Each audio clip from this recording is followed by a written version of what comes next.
If x is an integer greater than 1, and if y equals x plus 1 over x, what observations can you make about y and xy? In the equation y equals x plus 1 over x, the smallest value that x can have is 2, because x is an integer and it is greater than 1. So if x is 2, then y equals 2 plus 1 over 2, or 2 1/2. Now x can assume various values. Let's look at the fraction 1 over x. And let's try to picture this. If somebody sliced a pizza into 2 parts and gave you one slice, you have 1/2, which is a significant part of the pizza. If they sliced the pizza into 10 parts and gave you one part, you would have 1/10. It's still a reasonable part of the pizza. But what if x were some huge number? How about 1,000,000? If somebody sliced a pizza into 1,000,000 parts and gave you one part, you would say, hey, where's the pizza?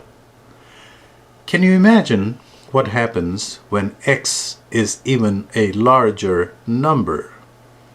We can say that as x approaches infinity, the fraction 1 over x approaches 0. Now, no matter what the value of x is, the expression y equals x plus 1 over x, y is always greater than x. But as x approaches infinity, y approaches x. Now to consider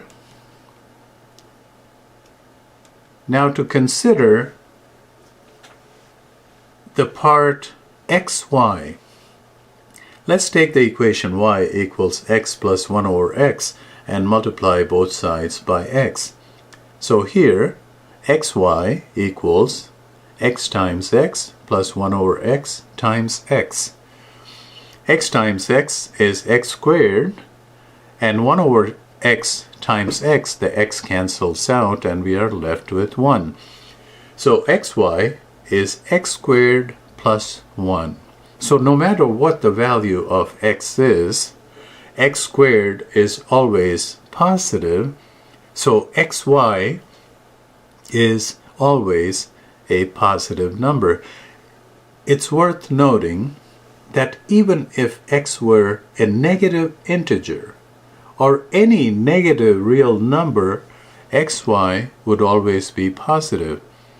Because if x were negative 2 times negative 2 is positive 4. So no matter what the value of x is, x squared is always positive, and add 1 to it, and that still keeps it positive. So xy is always greater than x squared, and it is positive even if x is a negative real number.